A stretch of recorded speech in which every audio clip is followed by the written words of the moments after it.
नमस्कार, आप देख रहे हैं जी मध्य प्रदेश छत्तीसगढ़। आपके साथ मैं हूं दिव्या तिवारी। कोरोना की दूसरी लहर भले ही खतरनाक हो, लेकिन अगर हम और आप तैयार हैं तो इस वायरस पर आसानी से वार किया जा सकता है। लेकिन जब सिस्टम बेपरवाह और समाज लापरवाह हो जाए तो इंसानियत पर खतरा हो जाता है। और आज ऐसे ही खतरे से देश की जंग चल रही है। संक्रमण की बेकाबू रफ्तार के आगे सिस्टम जवाब देने लगा है। ऐसे में जरूरत है बड़ी तैयारी की, लेकिन ये तैयारी होगी कैसे? कैसे महामारी पर वार होगा और कैसे जिंदगी जीतेगी, ये बताने के लिए वर्ल्ड इम्यूनिटी वीक पर जी मध्य प्रदेश छत्तीसगढ़ ने खास कार्यक्रम शुरू किया है। इस कार्यक्रम में हम उद्योग, शिक्षा और स्वास्थ्य जगत की हस्तियों से कोरोना को हराने की रणनीति पर बात कर रहे हैं। साथ ही कोरोना संकट में अलग अलग सेक्टर्स की चुनौतियों, नए अवसर और भविष्य निर्माण पर भी चर्चा कर रहे हैं। तो आइए शुरू करते हैं जी मध्य प्रदेश छत्तीसगढ़ का एक खास कार्यक्रम। रसोमा लेबोरेटरीज प्रेजेंट्स हैं तैयार हम।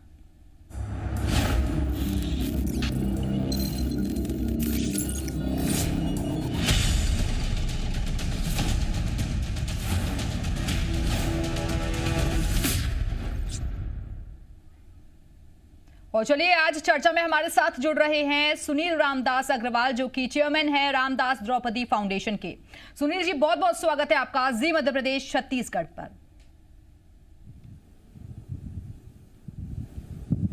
सुनील जी, मौजूदा वक्त में जो परिस्थितियां आप इस वक्त देख रहे हैं, क्या लगता है आपको कैसे जंग जीती जा सकती है? क्योंकि अब लोग डिप्रेशन में भी दिखाई दे रहे हैं, पैनिक भी हो रहे हैं, दहशत भी देखी जा रही है। हालांकि हमारा ये मकसद है कि बूस्टअप करें और जो मॉरल है वो डाउन ना हो। नहीं, बिल्कुल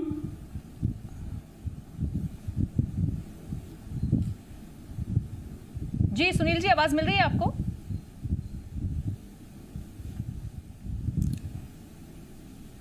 सुनील जी, क्या आप सुन पा रहे हैं?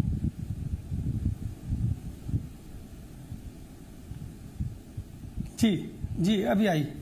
जी जी, बोलिए सुनील जी। हेलो, हाँ जी। नहीं, आपने दिव्या जी बहुत सही कहा। अभी जो दूसरी महामारी आई है, निश्चित रूप से बहुत ही पीड़ादायक है देश के लिए, और जिसकी हमें आशंका भी नहीं थी कि इतनी भयानक तरीके से फिर ये कोरोना हमारे भारत देश में आएगा। लेकिन जहां तक इसे लड़ने की बात है, इसे जूझने की बात है, मैं तो ये कहूंगा, भारत देश की जो 130 करोड़ से ज्यादा जनता है, यदि सारे मात्र एक व्यक्ति को साथ दे दे, पूरे देश में हर व्यक्ति हर दूसरे व्यक्ति को साथ दे दे, तो निश्चित रूप से इसके बहुत अच्छे परिणाम आएंगे। जहां तक सिस्टम की बात है, सिस्टम अपना काम कर रहा है। अपन कहते हैं सभी को घर पे रहना है, तो जो लोग हमारे लिए काम कर रहे हैं, जैसे आप हैं, अभी आप एंकरिंग कर रही हैं और जी मीडिया के माध्यम से बैठी हुई सवाल कर रही हैं, तो क्या आपका ये सहयोग नहीं है? आप घर से निकलकर काम नहीं कर रही हैं? जबको अभी सबको 130 करोड़ जनता को घर में रहना है कोरोना से डर के। सारे डॉक्टर्स, नर्स, पुलिस, सिस्टम, प्रशासन, सारे आईएएस, आईपीएस, जनप्रतिनिधि, समाज सेवी संस्थाएं सारे काम कर रहे हैं अपनी जान को जोखिम में डालकर। तो निश्चित रूप से यह लड़ाई बड़ी है, लेकिन हमें इससे डरना नहीं होगा, समझना होगा, लड़ना होगा, तभी हम इससे निजात मिलेगी हमको। बिल्कुल सर, क्योंकि आपने कई समाज सेवकों का भी जिक्र किया और कहा कि किस तरीके से कोरोना वॉरियर्स बनकर वो लोगों तक मदद पहुंचा रहे हैं। ऐसे में आपका फाउंडेशन कैसे लोगों तक पहुंच रहा है? क्या कुछ जो सहयोग है वो आप लोगों की तरफ से दिया जा रहा है?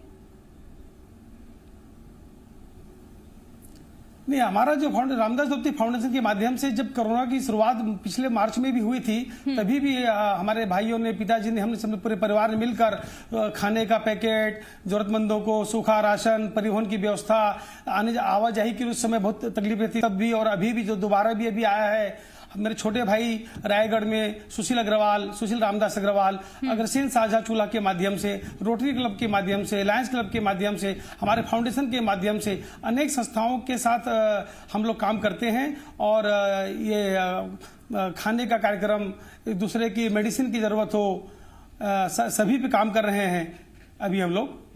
सर, अभी आपके फाउंडेशन से कितने लोग फिलहाल मेंबर्स के तौर पर जुड़े हुए हैं? हमारे फाउंडेशन ये, इसमें हमारे जो मेंबर परिवार के मेंबर होते हैं, और हम जितनी भी संस्थाएं होती हैं शहर में, हम उनके साथ मिलकर काम करते हैं। जैसे हमारे छत्तीसगढ़ अग्रवाल समिति है रायपुर में, आपके प्रांतीय अग्रवाल संगठन है रायपुर में, रायगढ़ में अग्रसेन साझा चूल्हा है, हम इनके साथ मिलकर बहुत व्यापक रूप से काम कर रहे हैं। खरसिया के अंकित अग्रवाल जी हैं हमारे प्रांतीय अग्रवाल संगठन में, वो 1000 से ज्यादा प्लाज्मा डोनर अभी तक करवा चुके हैं। ये अपने आप में बहुत बड़ी बात है।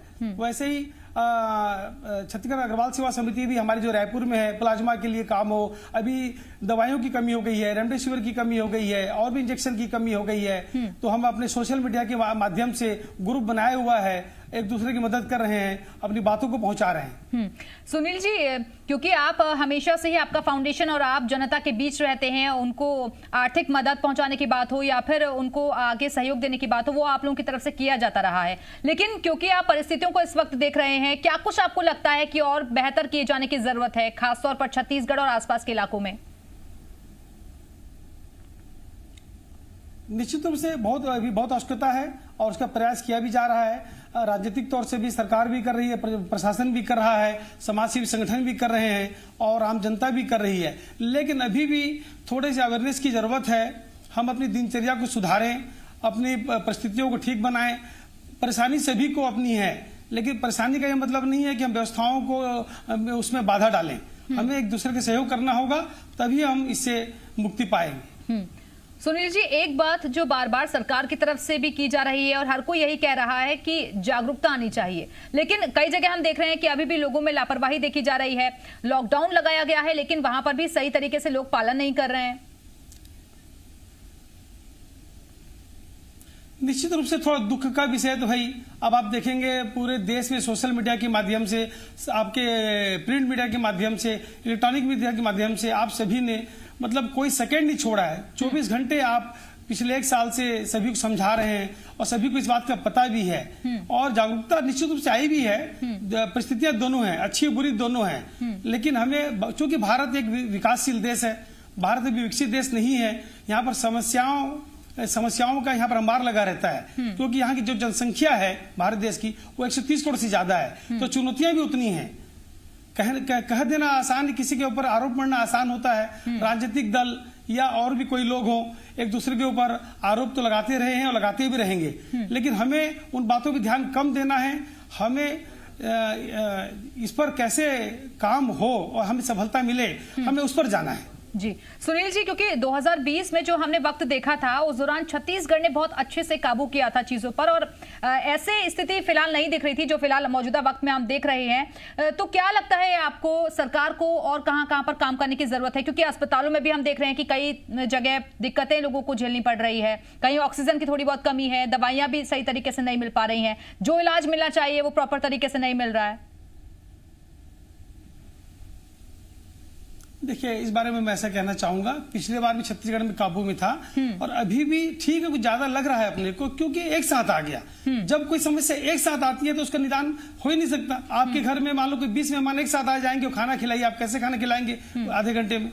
समस्या ऐसी है ना। लेकिन अब इसका मतलब नहीं कि हमको लड़ना नहीं है, हम व्यवस्थाएं कर रहे हैं, सभी मिलजुल कर कर रहे हैं। और निश्चित रूप से भारत देश की, फिर मैं कहना चाहूंगा, जो इतना विशाल देश है, समस्या अपने को ज्यादा है भी, लग भी रही है, लेकिन हम इस पर काबू पा जाएंगे, ऐसा मुझे लग रहा है। आप देखेंगे आने वाले हफ्तों में अभी इस पर निश्चित रूप से नियंत्रण हो जाएगा। सुनील जी, क्या आपका जो ये फाउंडेशन है ये छत्तीसगढ़ तक ही सिमटा हुआ है या फिर और अलग अलग राज्यों में भी आप लोग अपनी सेवाएं इसी तरीके से देते हैं? नहीं, अपने फाउंडेशन के बारे में कहना चाहूंगा। मेरे पिताजी का नाम रामदास अग्रवाल है, मेरे माता का नाम द्रौपदी देवी है। उनके रहते ही हमने ये फाउंडेशन प्रारंभ किया था कि अपने पूर्वजों, माता पिता बताने के लिए कि आपके बच्चे किस राह में चल रहे हैं। हमारा फाउंडेशन छत्तीसगढ़ तक सीमित है। हाँ, दिल्ली में गाए बगाए कुछ कार्यक्रम हो जाते हैं हमारे, इंडिया CSR के माध्यम से और भी कई माध्यम से दिल्ली में कार्यक्रम जरूर हमारे होते हैं, लेकिन छत्तीसगढ़ में हम करते हैं। सुनील जी, बिल्कुल, लेकिन लोगों में जागरूकता लाने के लिए आप लोग किस तरीके से अभियान चला रहे हैं? क्योंकि कई ऐसे ग्रामीण इलाके भी हैं जहां तक जानकारियां पहुंचना बहुत जरूरी है। चिंता इसी बात की है कि संक्रमण वहां तक ना फैले। देखो दिव्या जी, जागरूकता तो इतनी ज्यादा हो चुकी है, वो तो हम अभी कर रहे हैं, आप भी कर रहे हैं, हम भी कर रहे हैं। सोशल मीडिया के माध्यम से, इंस्टाग्राम के माध्यम से, फेसबुक के माध्यम से, व्हाट्सएप के माध्यम से और अपने समाचार पत्र रिलीज करते हैं हम लोग। और सारे समाजसेवी संगठन बहुत पुरजोर कोशिश कर रहे हैं, सभी लगे हुए भी हैं। अब मैं कहता हूं कि अनपढ़ से अनपढ़ आदमी भी कोरोना क्या है वो जानता है। मतलब यदि आप इसको देखेंगे, कोरोना शब्द इतना ज्यादा लोगों की जुबान पे आ चुका है कि अब ऐसा कोई अछूता नहीं है कि जिसको पता नहीं कि कोरोना क्या है और इससे कैसे निजात पाया जाना ये भी जानते हैं। पर जागरूकता तो पूरी हो चुकी है। सर बिल्कुल, और अगर आपके फाउंडेशन के कामों को गिनाने पर मैं आऊं तो बहुत सारी चीजें ऐसी दिख जाती हैं। लगातार हम विजुअल्स भी दिखा रहे हैं, वो गौशाला की बात हो, गायों की सेवा करने की बात हो, पौधारोपण हो, ऐसे बहुत सारे अभियान आप लोगों ने भी चलाए हैं। निश्चित रूप से पौधारोपण का कार्यक्रम हमारा प्रमुख है। पिछले 14-15 सालों से हमारे इसमें रुझान ज्यादा चल रहा था और अभी हम पिछले 6-7 सालों में हमने एक नर्सरी भी बनाई है रायगढ़ में। 3 लाख पौधे हम तैयार करते हैं और बड़े पौधों को हम वितरण करते हैं। तो हमने देखा है कि छोटे पौधे को देख रेख ज्यादा करनी पड़ती है, तो 6 फुट से 10 फुट के पौधों को यदि हम वृक्षारोपण करते हैं तो ज्यादा उसमें हम सफलता मिली और हमारा प्रमुख काम है वृक्षारोपण कराना फाउंडेशन के माध्यम से। बिल्कुल सुनील जी, क्योंकि लगातार आपका फाउंडेशन काम कर रहा है, लेकिन क्योंकि आप चीजों को देख रहे हैं बेहतर तरीके से और व्यवस्थाओं को भी समझ रहे हैं, आपको लूपहोल्स कहां पर नजर आते हैं और कहां पर आपको लगता है कि चीजें और बेहतर हो सकती हैं अगर प्रयास किए जाएं? लूपहोल 2-3 जगह है। एक तो हम आरोप ज्यादा लगा रहे हैं एक दूसरे के ऊपर, मैं जो समझता हूं। दूसरा, करने की इच्छा तो रहती है लेकिन इच्छा को हम कार्य में तब्दील करना चाहेंगे तो उसका बेहतर परिणाम आएगा। लूप होल बहुत है और कार्य करने की आवश्यकता भी बहुत है और लेकिन उस पर काम हो रहा है अभी।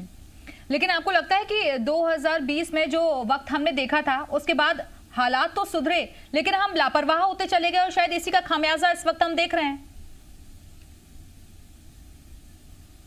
निश्चित रूप से लापरवाह हुए ही हैं। हमें लगा कि अभी ठीक हो गया, अभी शायद नहीं आएगा और आए भी तो हमें ज्यादा परेशान नहीं करेगा। लेकिन अब ये भी एक खोज का सोच का विषय है जो इतने तीव्र गति से दोबारा आया है। तो ये क्यों आया, कैसे आया, इस पर भी हमको समीक्षा करनी होगी। इन बातों को पता भी लगाना पड़ेगा कि ये सिर्फ लापरवाही से आया है कि या और भी कोई बात है। सर, वैक्सीनेशन को बढ़ावा देने के लिए आपका फाउंडेशन कैसे मदद कर रहा है, कैसे काम कर रहा है? निश्चित रूप से हम भी शुरू में डर रहे थे वैक्सीनेशन के लिए, क्योंकि बहुत सारी रूमर फैल गया था कि वैक्सीन ना लगाएं, ये करें वो करें, बहुत सारी बातें, डर भी रहे थे। हम देख भी रहे थे कि फलाना आदमी लगा ले, फिर उसके क्या परिणाम आएंगे, तब हम लगवाएंगे।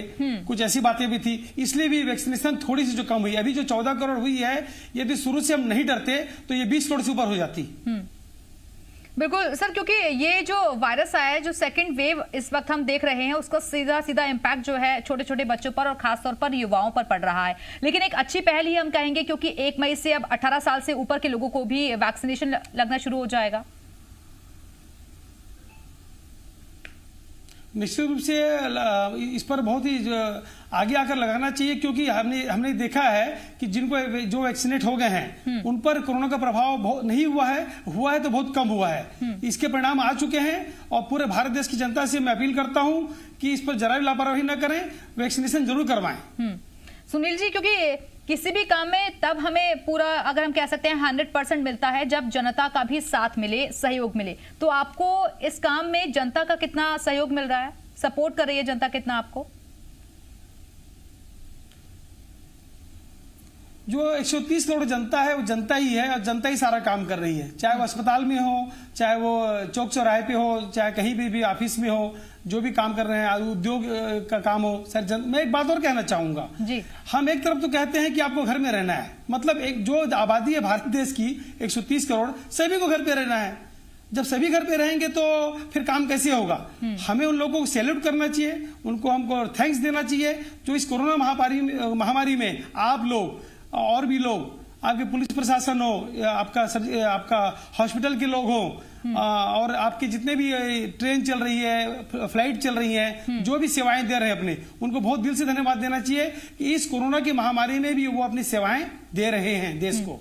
बिल्कुल सुनील जी, क्योंकि आपने एक बहुत बड़ा एग्जाम्पल के तौर पर भी बताया कि कैसे आपने अपने पिता के नाम पर इस फाउंडेशन की शुरुआत की। सर, स्ट्रगल कितना करना पड़ा आपको और कैसे आपके मन में आया कि मुझे इस फील्ड में और ऐसे काम करना है?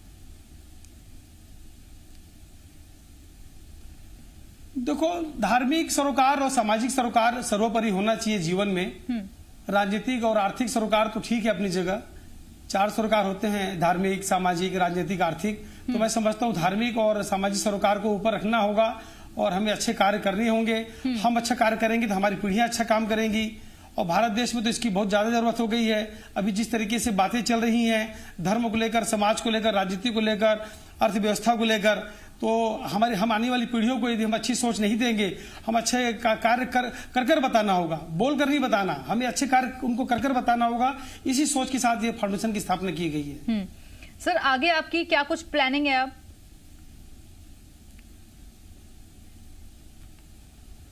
नहीं, प्लानिंग अपनी यही है कि भारत देश में की जनता को सारे जो विकासशील देश है, विकसित देश की ओर आगे बढ़े, और हम लोगों की मदद करने की आज हमें कई बार मदद मांगने की जरूरत पड़ती है, तो ये बहुत ही दुखद बात भी होती है। हम मदद करने की स्थिति में हमेशा रहें। हमें अपने आप को, हर व्यक्ति को सक्षम बनाना पड़ेगा। आज भी देश में 90% जनता अपना स्वयं का इलाज का खर्च कर पाने में सक्षम नहीं है।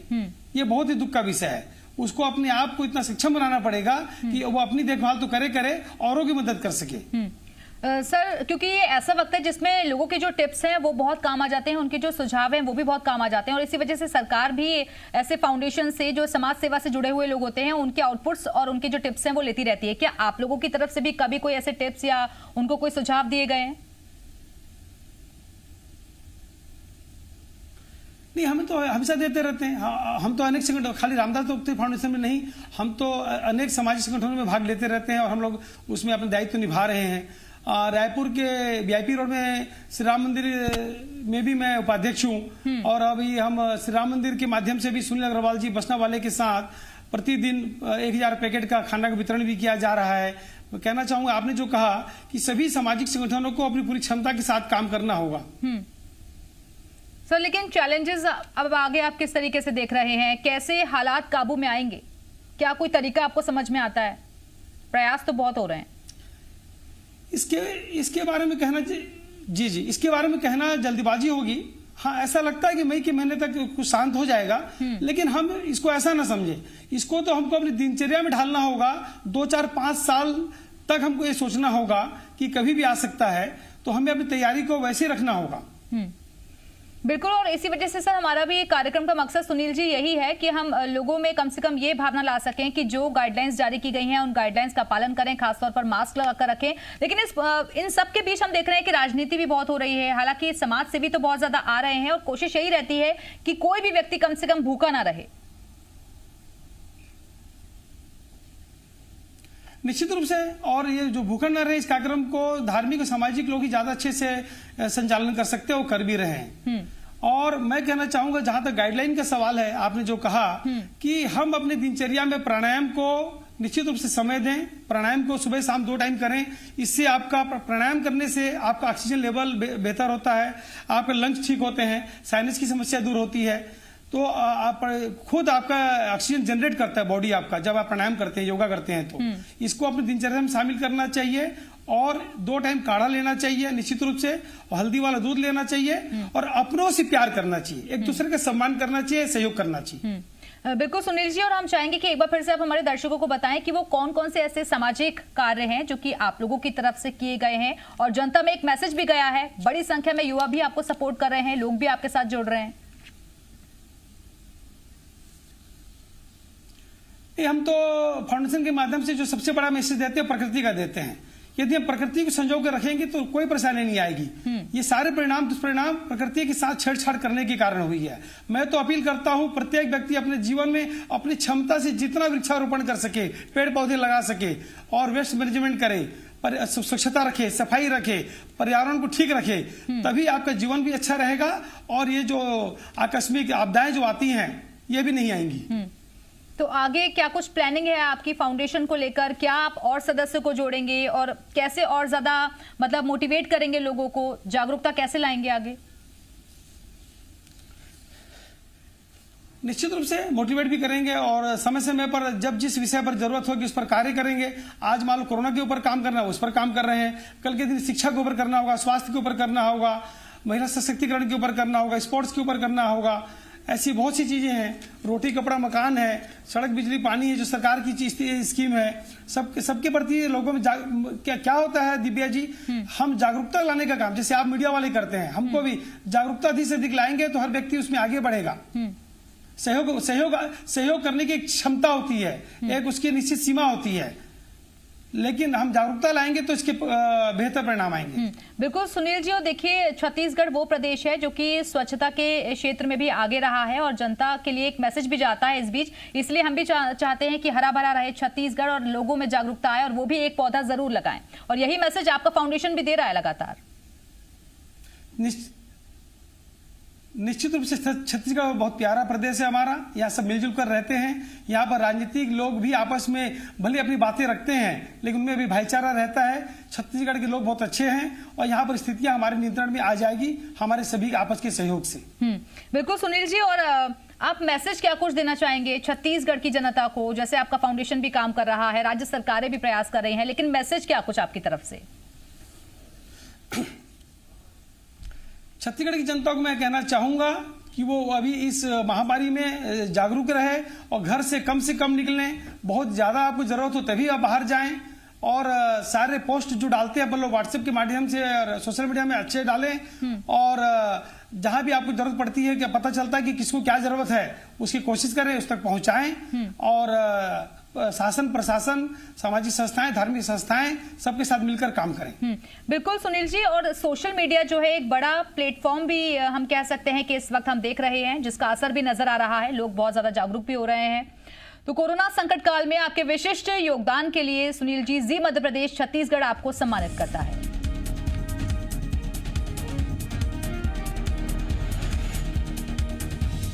तो बहुत बहुत शुक्रिया आपका सुनील जी, हमारे साथ इस चर्चा में शामिल होने के लिए और अपने विचार साझा करने के लिए। उम्मीद करते हैं कि लोगों पर इसका इम्पैक्ट, इसका असर जरूर पड़ेगा और बहुत ज्यादा जागरूक होंगे, और जो गाइडलाइंस जारी की गई हैं उनका भी सख्ती के साथ आने वाला वक्त है उसमें पालन किया जाएगा।